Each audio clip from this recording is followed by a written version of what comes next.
देखिए green TV YouTube पर भी, बस सब्सक्राइब करें और बेल आइकन दबाएं। नमस्कार, स्वागत है आप सभी का किसान बुलेटिन में और मैं हूं आपके साथ पारुल यादव।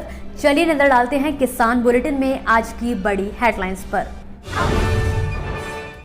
पराली नहीं जलाने वाले किसानों को मिलेंगे प्रति एकड़ 2500 रुपए। सरकार ने प्रदूषण कम करने के लिए लिया फैसला। अपनी फसलों की गिरदावरी अब खुद करा सकेंगे किसान। मध्य प्रदेश सरकार ने किया ऐलान। फल उत्पादकों की पैकेजिंग के लिए 6% की सब्सिडी। HPMC को मिलेगा 1 करोड़ का अनुदान। ग्रीन टीवी अपने प्यारे दर्शकों के लिए मना रहा है ग्रीन परिवार महीना, जिसमें ग्रीन टीवी से जुड़े दर्शकों को हर हफ्ते मौका दिया जा रहा है एक शानदार एंड्रॉइड मोबाइल फोन जीतने का। इसके लिए ग्रीन टीवी की वीडियोस को ज्यादा से ज्यादा शेयर और लाइक करने वाले किसानों और दर्शकों को सिर्फ अपने द्वारा शेयर और लाइक किए गए वीडियोस का स्क्रीनशॉट लेकर हमारे व्हाट्सएप नंबर पर भेजना है। हमारा व्हाट्सएप नंबर है 9540300003। हफ्ते भर में जिस भी दर्शक द्वारा ज्यादा से ज्यादा वीडियोस को लाइक और शेयर कराया जाएगा, उन्हें न सिर्फ एक अच्छा मोबाइल फोन ग्रीन परिवार की तरफ से तोहफे में दिया जाएगा, बल्कि उन्हें ग्रीन टीवी के प्लेटफॉर्म पर आने का मौका भी मिलेगा। पराली से प्रदूषण फैलाने वाले राज्यों में पंजाब व हरियाणा का नाम सबसे पहले लिया जाता है। हालांकि राज्यों द्वारा प्रदेश के किसानों को लगातार पराली न जलाने के लिए प्रोत्साहित किया जा रहा है, जिसके लिए किसानों को मशीनों का इस्तेमाल करने के लिए भी सब्सिडी उपलब्ध कराई जाती है, ताकि पराली प्रबंधन पर जोर दिया जा सके। इसी कड़ी में अब एक और कदम बढ़ाते हुए पंजाब सरकार ने किसानों के लिए एक बड़ा ऐलान कर दिया है।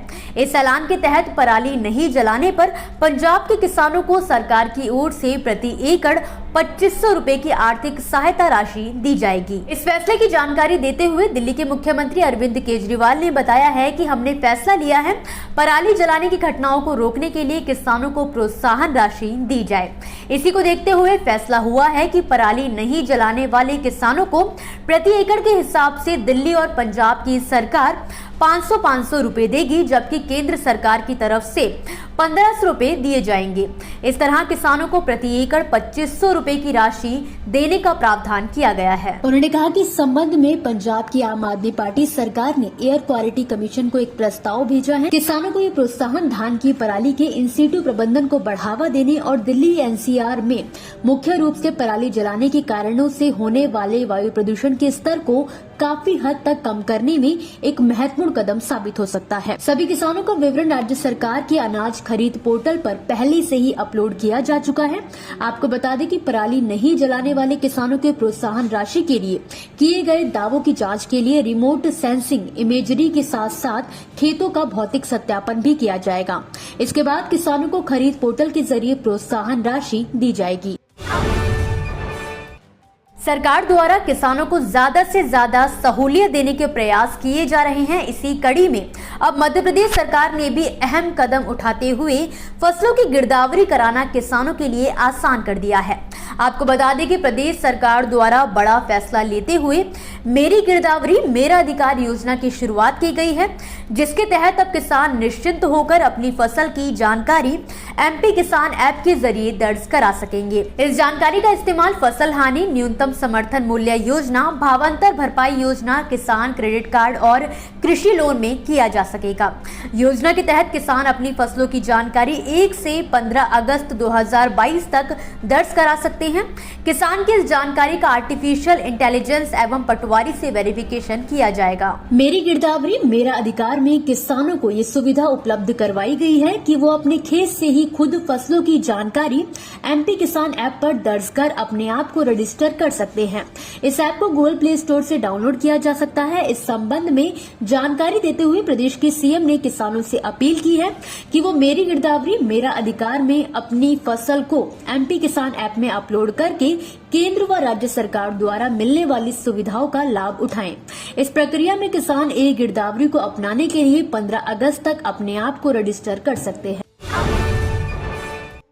किसानों के लिए सरकार द्वारा चलाई जा रही योजनाओं में हरियाणा, बिहार, मध्य प्रदेश, छत्तीसगढ़ आदि जैसे राज्य सबसे आगे रहते हैं। प्रदेश सरकारों द्वारा समय समय पर किसानों को आर्थिक मदद और उनकी आमदनी बढ़ाने के लिए तरह तरह की योजनाओं का विस्तार किया जा रहा है। इसी कड़ी में अब हिमाचल प्रदेश सरकार द्वारा भी किसानों की सहूलियत और जरूरतों को ध्यान में रखते हुए एक बड़ा ऐलान किया गया है। आपको बता दें कि हिमाचल सरकार ने बागान परिचालकों और फल उत्पादकों को पैकेजिंग सामग्री की खरीद पर 6% की सब्सिडी देने का फैसला किया है। ये व्यवस्था 15 जुलाई से लागू हो चुकी है। हिमाचल प्रदेश के जनसंपर्क विभाग की तरफ से जारी बयान में बताया गया है कि गुरुवार को हुई कैबिनेट की बैठक में subsidy HP horticulture produce marketing और प्रोसेसिंग कॉर्पोरेशन यानी कि एचपीएमसी के माध्यम से बेचे जाने वाले कार्टन और ट्रे पर दी जाएगी। इसके लिए एचपीएमसी को 10 करोड़ का अनुदान भी दिया जाएगा। इसके अलावा मंत्रिमंडल की बैठक में विश्वविद्यालयों और कॉलेजों के शिक्षक, कार्मिकों और शैक्षणिक कर्मचारियों के लिए यूजीसी के अनुसार वेतनमान में संशोधन की योजना लागू करने को भी मंजूरी दी गई है। दोस्तों, ये थी वो खबरें जिन्हें हमने आप तक विस्तार से पहुंचाया, लेकिन अब हम बात करेंगे कुछ ऐसी खबरों की जिनके बारे में भी आपके पास जानकारी होना जरूरी है। तो चलिए फटाफट से नजर डालते हैं खेती किसानी और कृषि क्षेत्र से जुड़ी आज की छोटी बड़ी अपडेट्स पर। हरियाणा सरकार ने किसान कल्याण प्राधिकरण को खेती और किसानों को आगे बढ़ाने के लिए जल्द से जल्द विजन डॉक्यूमेंट 2047 तैयार करने के निर्देश दिए हैं।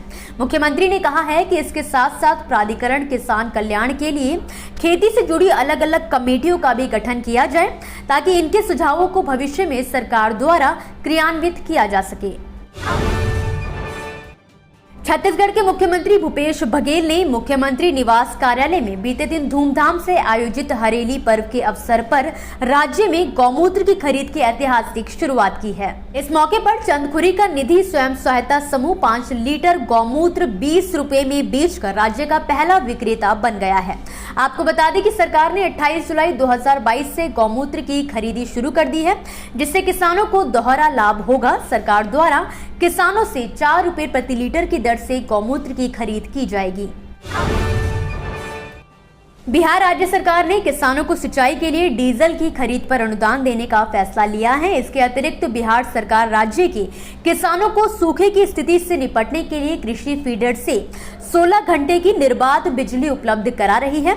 सरकार ने किसानों से इसका उपयोग करने की अपील की है। वहीं जो किसान डीजल पंप सेट से सिंचाई कर रहे हैं, उन्हें अनुदान देने के लिए 29 जुलाई 2022 से आवेदन भी आमंत्रित किए हैं।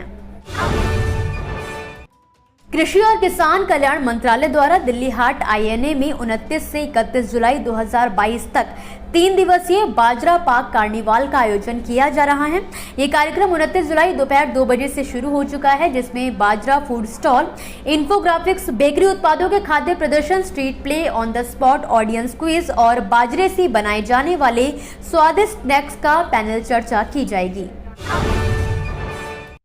प्रधानमंत्री नरेंद्र मोदी ने 28 जुलाई को गुजरात में साबर डेयरी में 1000 करोड़ रुपए से अधिक की कई परियोजनाओं का उद्घाटन और शिलान्यास किया। प्रधानमंत्री ने साबर डेयरी में एसेप्टिक मिल्क पैकेजिंग प्लांट का भी उद्घाटन किया है। इस दौरान पीएम ने कहा है कि आधुनिक टेक्नोलॉजी से लैस मिल्क पाउडर प्लांट और एसेप्टिक पैकिंग सेक्शन में एक और लाइन जुड़ने से साबर डेयरी की क्षमता और अधिक बढ़ जाएगी। इसी के साथ आज के किसान बुलेटिन की बड़ी खबरों में फिलहाल के लिए बस इतना ही। आप मुझे दीजिए इजाजत और देखते रहिए ग्रीन टीवी। नमस्कार। देखिए ग्रीन टीवी यूट्यूब पर भी, बस सब्सक्राइब करें और बेल आइकन दबाएं।